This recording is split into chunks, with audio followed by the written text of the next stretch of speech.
বাংলাদেশে টিউলিপ সিদ্দিকের 2 বছরের কারাদণ্ডে তোলপাড় ব্রিটিশ মিডিয়া। বেগম জিয়ার স্বাস্থ্যের অবনতির খবর জানালেন তার চিকিৎসক। যে যাই বলুক, বিভ্রান্ত হবেন না রিজভী। এখনো ভোটার হননি তারেক রহমান, তার প্রার্থিতা নিয়ে সিদ্ধান্ত জানালো ইসি। বিডিআর হত্যাকাণ্ডের বিচার ট্রাইব্যুনালে হতে পারে জানালেন তাজুল ইসলাম। আওয়ামী অর্থমন্ত্রীর ছেলে যোগ দিলেন বিএনপিতে, বললেন আমি গর্বিত। বাংলাদেশে টিউলিপ সিদ্দিকের 2 বছরের কারাদণ্ডে তোলপাড় ব্রিটিশ মিডিয়া। প্লট বরাদ্দ দুর্নীতির মামলায় টিউলিপ সিদ্দিককে 2 বছরের কারাদণ্ড প্রদান করেছে বাংলাদেশের আদালত। তার সাথে তার খালা শেখ হাসিনাকে 5 বছর, বোন শেখ রেহানাকে 7 বছরের কারাদণ্ড দেওয়া হয়েছে। এছাড়াও টিউলিপকে 1 লাখ টাকা জরিমানা এবং অনাদায়ে 6 মাসের বিনাশ্রম কারাদণ্ড দেওয়া হয়েছে। যুক্তরাজ্যের প্রায় সব সংবাদ মাধ্যম এই খবর গুরুত্ব সহকারে প্রকাশ করেছে। Guardian, Financial Times, Sky News, the Telegraph, the Independent সহ অন্যান্য মিডিয়া বিষয়টি বড় শিরোনামে তুলেছে। টিউলিপ বর্তমানে যুক্তরাজ্যে লেবার পার্টির সংসদ সদস্য এবং গত জানুয়ারিতে তাকে সিটি মিনিস্টার পদ ছাড়তে হয়েছে।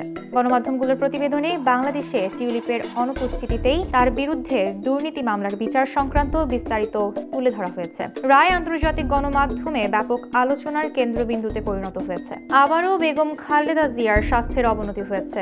তার চিকিৎসকরা জানিয়েছেন রোববার রাত থেকে অক্সিজেন সাপোর্ট বাড়িয়ে 8 থেকে 10 লিটার দেওয়া হয়েছে এবং বিশেষ আইসিইউ প্রস্তুত রাখা হয়েছে। তবে খালেদা জিয়ার স্বাস্থ্য সংক্রান্ত সর্বশেষ আপডেট বিএনপির পক্ষ থেকে রুহুল কবির রিজভী জানিয়েছেন খালেদা জিয়া সিসিইউতে আছেন, আগের মতো তার চিকিৎসা চলছে। এটাই সবশেষ আপডেট। অন্য যে যাই বলুক, কেউ যেন বিভ্রান্ত না হয়। তিনি বলেন খালেদা জিয়া শুধু বিএনপির নেত্রী নন, জাতীয় নেত্রী।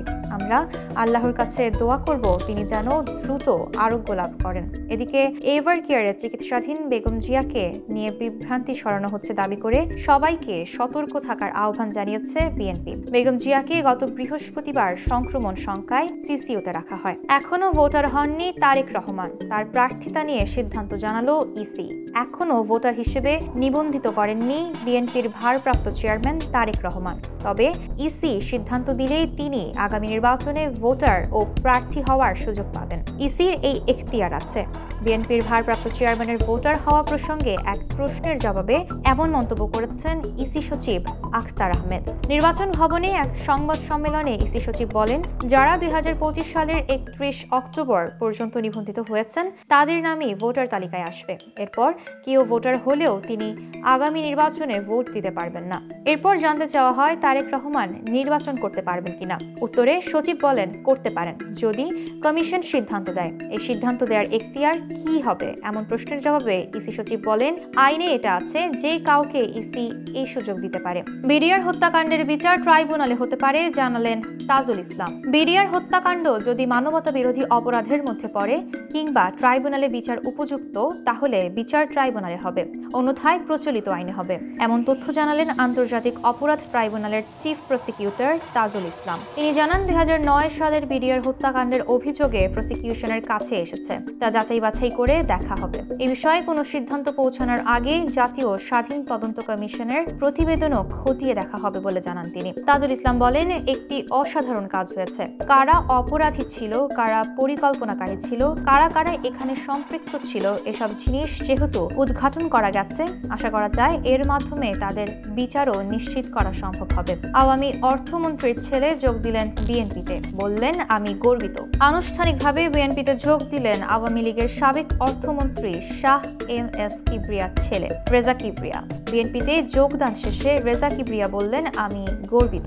গুলশানে বিএনপির চেয়ারপারসনের রাজনৈতিক কার্যালয়ে দলের মহাসচিবের হাত থেকে ফুল নিয়ে বিএনপিতে যোগ দেন তিনি। যোগদান অনুষ্ঠানে তিনি বলেন, বিএনপি দুবার ফ্যাসিবাদী আওয়ামী লীগের হাত থেকে গণতন্ত্রকে রক্ষা করেছে।